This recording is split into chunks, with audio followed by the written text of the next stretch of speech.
ខ្លាញ់ហើយគឺវ៉ាឆ្ងាញ់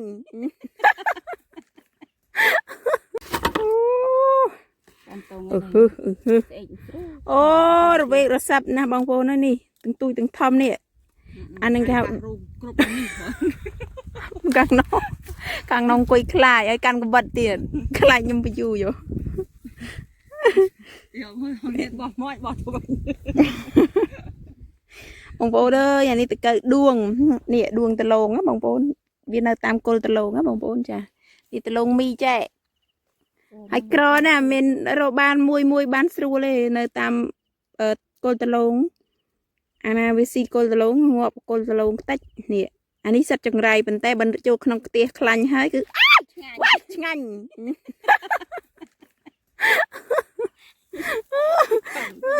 ខំបងប្អូនខំអានេះវាខំយើងនេះអូចូលក្នុងផ្ទះខ្លាញ់ឆ្ងាញ់តែបើនៅតាមគល់តឡងអញ្ចឹងសត្វចង្រៃណានេះអេមហូនេះ